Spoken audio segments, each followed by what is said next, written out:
അഹ്ലുസുന്നത്തി വൽ ജമാഅത്തിന്റെ പേരിൽ പ്രവർത്തിക്കുന്ന പണ്ഡിത സഭകൾ, അത് നമുക്ക് അൽഹംദുലില്ലാഹ് നമ്മുടെ പണ്ഡിത സഭ അത് ഒട്ടുമാവ് പോലെയുള്ളതോ ബെഡ് ചെയ്തുണ്ടാക്കിയതോ അല്ല. അത് വരക്കൽ മുല്ലക്കോയ തങ്ങൾ നവറല്ലാഹു മർഖദഹു അടക്കമുള്ള മഹാന്മാർ വിത്തിട്ട് പാകിയുണ്ടാക്കിയ സമസ്ത കേരള ജമിയത്തുൽ ഉലമയാണ്. അത് വേറെ ഒന്നിന്റെ മേൽ അങ്ങനെയുണ്ടല്ലോ, ചില മരത്തിന്റെ മേലെയൊക്കെ ഒട്ടിപ്പിടിച്ചുണ്ടാകുന്ന ചില മരങ്ങളുണ്ട്. അങ്ങനെയുള്ള സംഘടനയല്ല, ഒട്ടിച്ചുണ്ടാക്കിയതും അല്ല. നമ്മുടെ സംഘടന മഹാനായ വരക്കൽ മുല്ലക്കോയ തങ്ങൾ നവറല്ലാഹു മർഖദഹു അടക്കമുള്ള വാങ്ങിൽ മുസ്ലിയാരടക്കമുള്ള മഹാന്മാർ സ്ഥാപിച്ചു കൊണ്ടുവന്ന സമസ്ത കേരള ജമിയത്തുൽ ഉലമയാണ്. നമുക്ക് പ്രത്യേകം ഒരു രാഷ്ട്രീയ പാർട്ടിയോടും വിരോധമില്ല, ഒരു പാർട്ടിയോടും പ്രത്യേകം വിധേയത്വവും ഇല്ല. ശരി ആര് പറഞ്ഞാലും ശരിയാണ്, തെറ്റ് ആര് പറഞ്ഞാലും തെറ്റാണ്. പരിശുദ്ധ ഇസ്ലാമിന് അനുകൂലമായി ആര് നിന്നാലും നമുക്കതിൽ സന്തോഷമാണ്. ഇസ്ലാമിന് വിരുദ്ധമായി ആര് പറഞ്ഞാലും അത് വിരുദ്ധമാണ് എന്ന് നമ്മൾ പറയുകയും ചെയ്യും. അത് പറയുന്നതിൽ ആരോടുമുള്ള ബന്ധം നമുക്ക് തടസ്സമാവുകയും ഇല്ല. തടസ്സമാകുന്ന കാലത്ത് ഇങ്ങനെ ഒരു പണ്ഡിത സഭയുടെ ആവശ്യവും ഇല്ല. സുഹൃത്തുക്കളെ, ആ മഹത്തായ പണ്ഡിത സഭയിൽ പ്രവർത്തിക്കുന്ന പണ്ഡിതന്മാരുണ്ട്. അതേസമയത്ത് വേറെയും അഹ്ലുസുന്നത്തി വൽ ജമാഅത്തിന്റെ വിശ്വാസത്തിൽ പ്രവർത്തിക്കുന്ന പണ്ഡിതന്മാരും സഭകളും ഉണ്ടാകാം.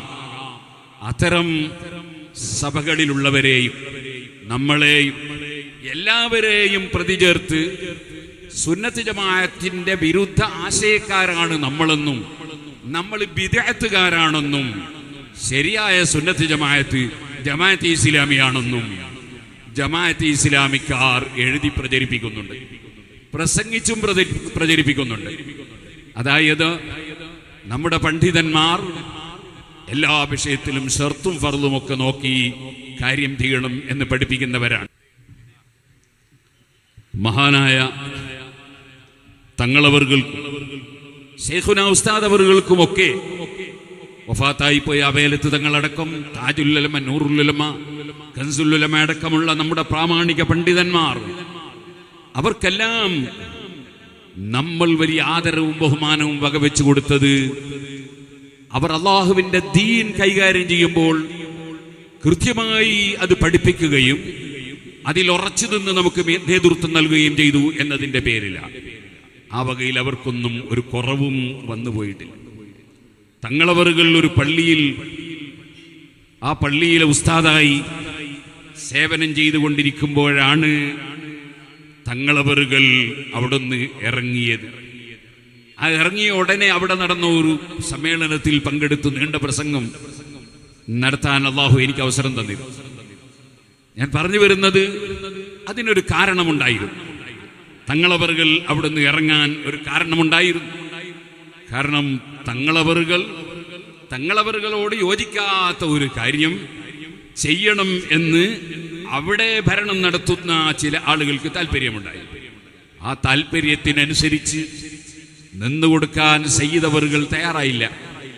അതിന്റെ പേരിൽ സയ്യിദ് അവറുകൾ അവിടെ നിന്ന് ഇറങ്ങി. അതിന്റെ പേരിൽ അല്ലാഹു സുബ്ഹാനഹു വ തആല എന്ത് ചെയ്തു? ഞാൻ നേരത്തെ യൂസുഫ് നബി അലൈഹി ഇസ്ലാമിന്റെ സംഭവം പറഞ്ഞില്ലേ? അല്ലാഹു സുബ്ഹാനഹു വ തആല സയ്യിദ് അവറുകൾക്ക് ഇന്നും ആ പള്ളിയിൽ തന്നെ ആയിരുന്നുവെങ്കിൽ ബദറു സാദാത്ത് തങ്ങൾ ഇന്നുള്ള സ്ഥാനത്തല്ല ഉണ്ടാവുക എന്ന് ആരും പറയും. അതേസമയത്തോടെ സുന്നത്ത് ജമാഅത്തിന് വില കൽപ്പിച്ച്, ദീനിന്റെ ആശയത്തിന് വില കൽപ്പിച്ച് തങ്ങളവറുകൾ അവിടെ നിന്ന് ഇറങ്ങിയപ്പോൾ അല്ലാഹു സുബ്ഹാനഹു വ തആല ഏറ്റെടുത്തു. അങ്ങനെയാണ് വലിയ മഹദിൻ സംരംഭമുണ്ടായതും തങ്ങളവറുകൾ നമ്മുടെ പ്രസ്ഥാനത്തിന്റെ ഉന്നത നേതൃത്വത്തിലെത്തിയതും. ഇതുപോലെ ശൈഖുന ഉസ്താദ് അവറുകൾ സുന്നത്ത് ജമാഅത്തിന്റെ വിരോധികളുമായി ഒരു നിലക്കും അലയൻസ് നടത്തി ദീനിനെ ആർക്കും വെട്ടിനുറുക്കാൻ അനുവദിച്ചു കൊടുത്തുകൂടാ എന്നതിൽ ഉറച്ചു നിന്നപ്പോൾ ഉസ്താദ് അവറുകൾക്ക് കേരളത്തിലെ വേറെ പണ്ഡിതന്മാർക്ക് പലർക്കും ലഭിക്കാത്ത, അല്ലെങ്കിൽ നമ്മുടെ അറിവിൽപ്പെട്ടിടത്തോളം ആർക്കും ലഭിക്കാത്ത ഉന്നത പദവികൾ അല്ലാഹു സുബ്ഹാനഹു വ തആല കൊടുത്തു. ഇങ്ങനെ തന്നെയല്ലേ ലോകത്തുള്ള ചരിത്രം? അതുകൊണ്ട് നാം എവിടെയും പതറേണ്ടതില്ല. സുന്നത്ത് ജമാഅത്തിന്റെ ആശയം അത് കൃത്യമായി പറയണം. ഞങ്ങൾ ചർച്ച ചെയ്തുകൊണ്ടിരിക്കുമ്പോൾ നമ്മുടെ കൂട്ടത്തിലുള്ള ഒരു സുഹൃത്തായ ഒരു ആലിമ് പറഞ്ഞു, പേരോട് ഉസ്താദ് ഈ വിഷയത്തിൽ നല്ലൊരു പ്രസംഗം നടത്തണം. ഞാൻ പറഞ്ഞു അത് നടത്താം എന്നും പറഞ്ഞു.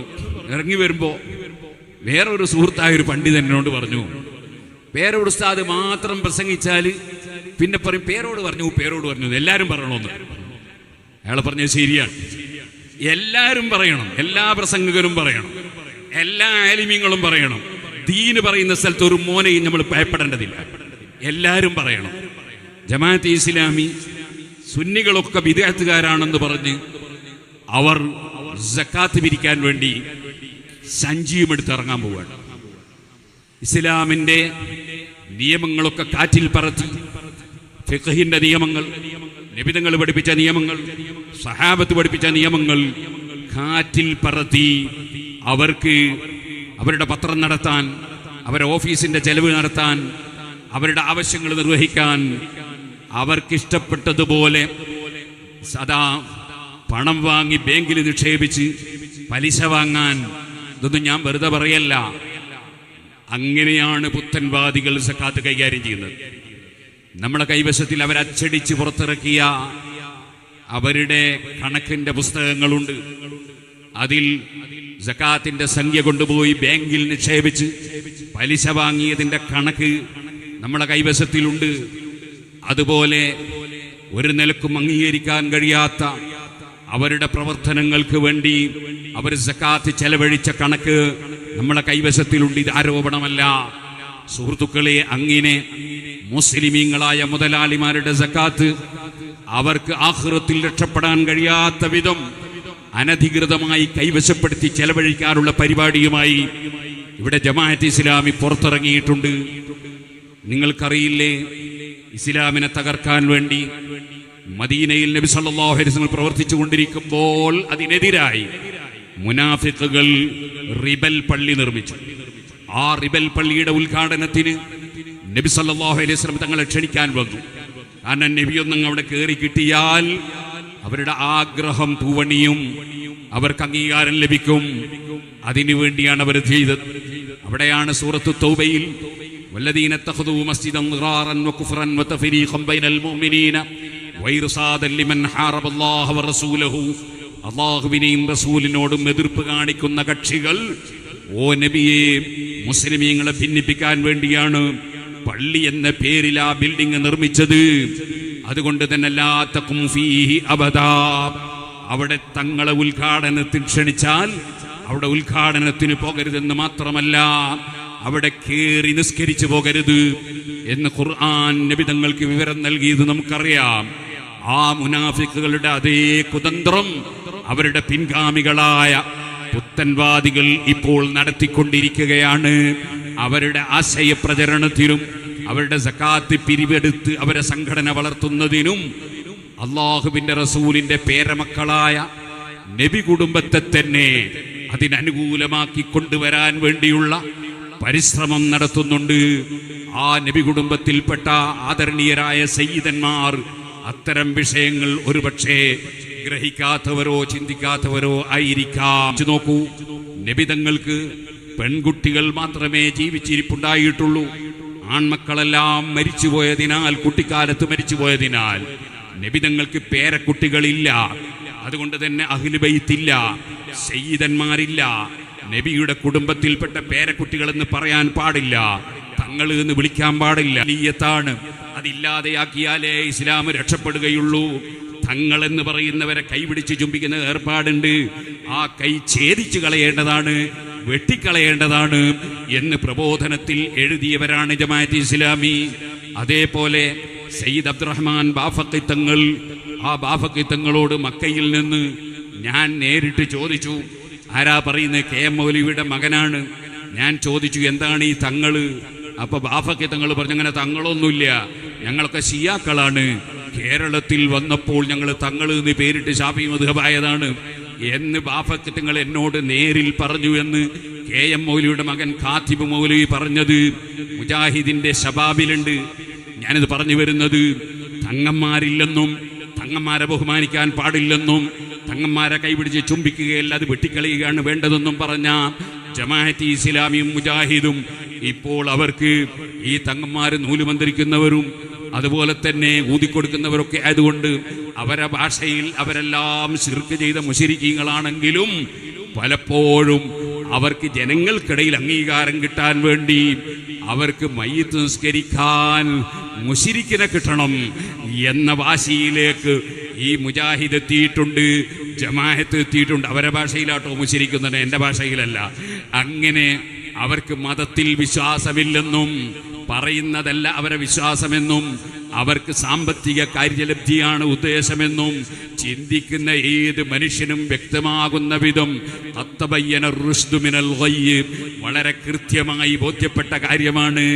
അതുകൊണ്ട് ആർക്കും ഇവിടെ അവ്യക്തതയൊന്നുമില്ല. സുന്നത്ത് ജമാഅത്തിൽ അടിയുറച്ചു നിന്ന് സുന്നത്ത് ജമാഅത്തിന്റെ അഖീദയും അതിന്റെ ആശയവും അതിന്റെ കർമ്മവും അതിന്റെ ഫിഖ്ഹും അതിന്റെ അഖീദയും അതിന്റെ തസവൂഫും ഒക്കെ നമ്മുടെ മുൻഗാമികൾ പഠിപ്പിച്ചതുപോലെ കൃത്യമായി പഠിപ്പിക്കാൻ നമ്മുടെ സംഘടനാ പ്രവർത്തകന്മാർ ശക്തമായ ക്യാമ്പയിനുകളും പരിപാടികളും സംഘടിപ്പിക്കുമ്പോൾ നിങ്ങളെല്ലാവരും വളരെ കൃത്യമായി അതിൻ്റെ പ്രചാരകരും പ്രവർത്തകരുമായി ഉണ്ടാകണമെന്ന് മാത്രം ഈ സമയത്ത് ഉണർത്തി ഞാൻ എൻ്റെ വാക്കുകൾ നിർത്തുന്നു.